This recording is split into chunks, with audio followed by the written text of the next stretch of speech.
Hello everybody, welcome to Gregsbeerreviews. Let's go see what's in the fridge today.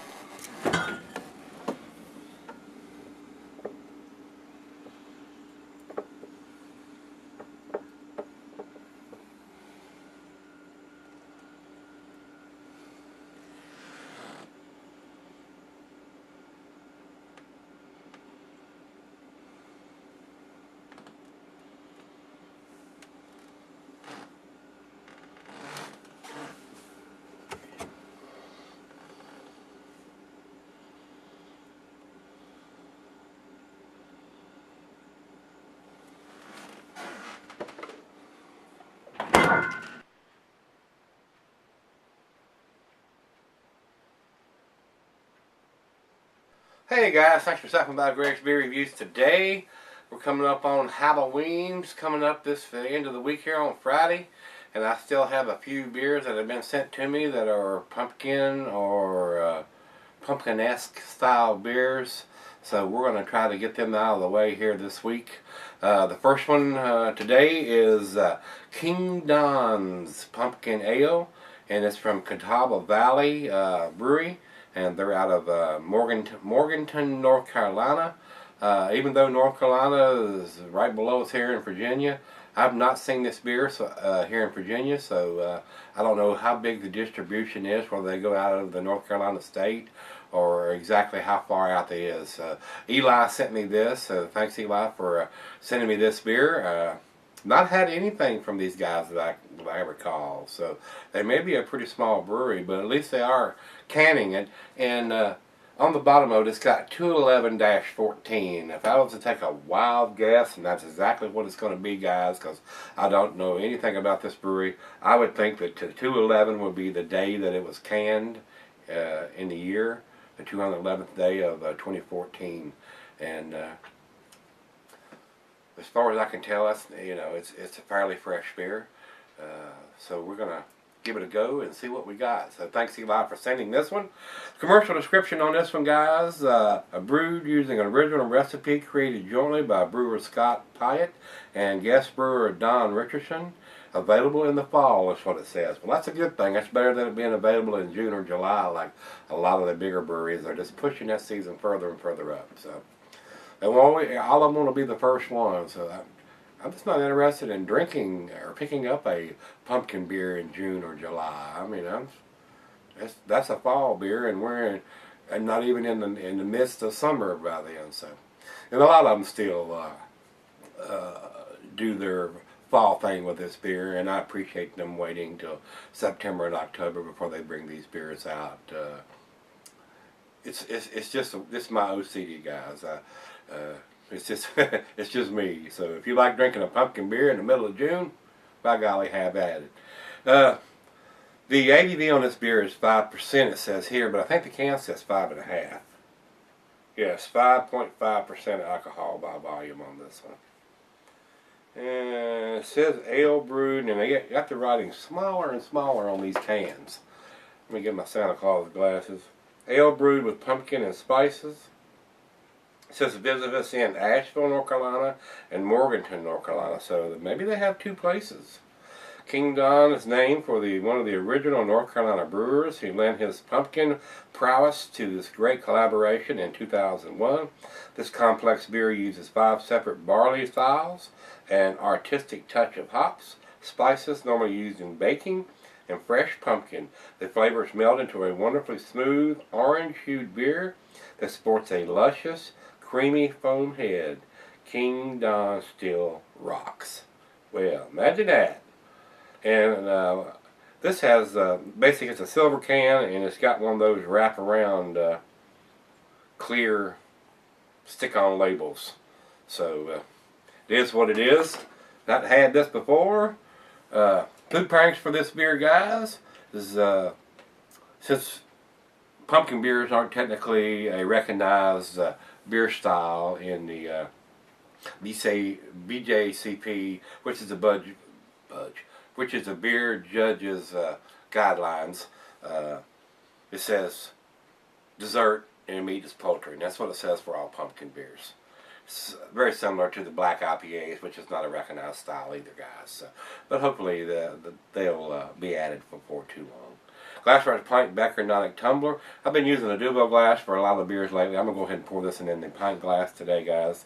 And not recommended for extended cellaring, so let's pop the cap and get this one into the glass and see how it rates up against some of the other pumpkin beers. Like I said, I've done most of the pumpkin beers that are available here in Virginia, and re-reviewed a couple of the gooder ones, the better ones here recently, like Shafley and Dogfish Heads, which I think they're easy to get here. They're not pricey, and they're pretty tasty. So, all right, over into the light.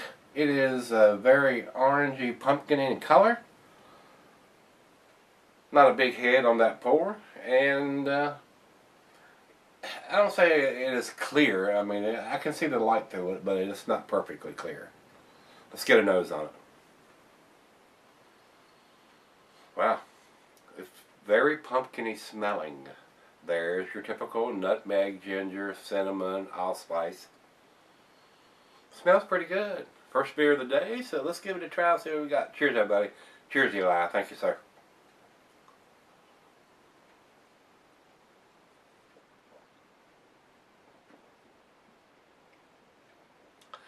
A lot of spices in this one. The spices are just a little bit overpowering the pumpkin.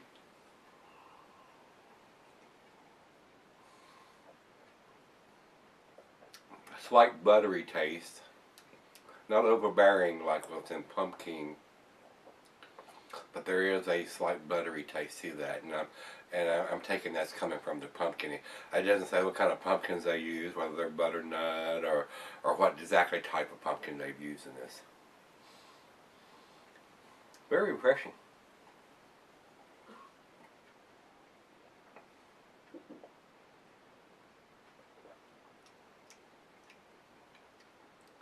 Of course, most of these beers, unless they're imperial pumpkins, are a little on the thin and watery side. But that's just the type and the style it is. Very similar to a lager or a pilsner. They're supposed to be thin, crisp, and refreshing.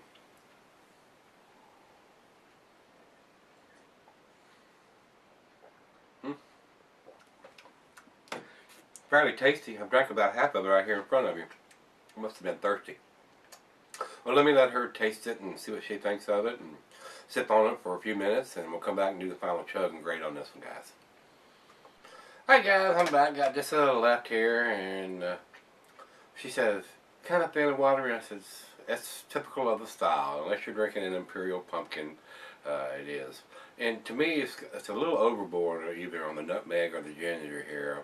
The spices are overpowering the pumpkin taste to me. So, definitely above average beer. Don't get me wrong, alcohol is undetectable, basically. Very nice smell, a little butteriness to it. It's just a little overboard on either the nutmeg or the ginger. I'm not exactly sure, but very enjoyable. Definitely above average beer, guys. Final chug.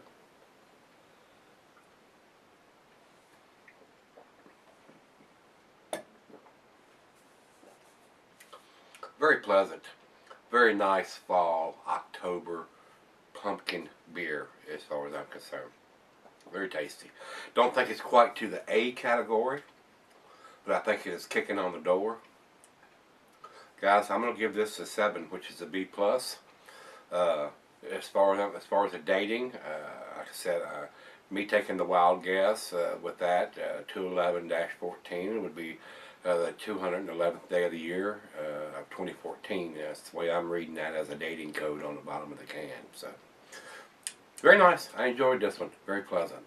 So, we're going to, like I said, try to get some of the rest of these pumpkin beers and get them out of the fridge and get them reviewed this week before Halloween comes and goes, and move on to our more November-ish, December-ish type beers, and there will be some winter beers in there, and some stouts, and a few IPAs thrown in along the way, because of course with the harvest season just wrapping up, a lot of those wet hot beers will probably be showing up, and I'm probably going to be in a hot pit. I'm going to get my hands on a few of those. So, Before I go over to the other ratings, I want to make a quick mention to everybody that commented on Beer Review 1500. I do appreciate all the wonderful comments, and like I said, didn't expect it to be where it is when I first started doing this. So guys, thanks so much. I appreciate it from the bottom of my heart. I have the best subscribers in the world. So let's go on over to Beer Advocate first. And they say, well, let's do Rate Beer first. No, we'll do Beer Advocate first. I can't make up my mind. Beer Advocate says 87 in the very good range. Wouldn't argue with that. If I was putting a numeric rating on it, it'd probably be about 88 or 89 for me on this beer. Definitely worth trying if you like the pumpkin beers. And over to Rate Beer. Rate Beer says 88 overall, but 95 in the style. So very impressive numbers for style wise. Like I said, I'm getting a nice butteriness to it, but it's not overly buttery like Pumpkin is to me. I actually prefer their Warlock over the Pumpkin, but I've had some people tell me that the Pumpkin is a little different this year. Don't know if I'll actually get my hands on one. Basically, the pumpkin beers have run their course, and I did not get one or pick one up. And we're going to try to wrap these up by the end of the week and move on to the next kind of beers. So, with that being said, if you had this one, King Don's from Catawba Valley out of North Carolina, let me know what you think of it, whether you liked it or didn't like it. And let's see what we're going to dig out of the fridge tomorrow. See you then.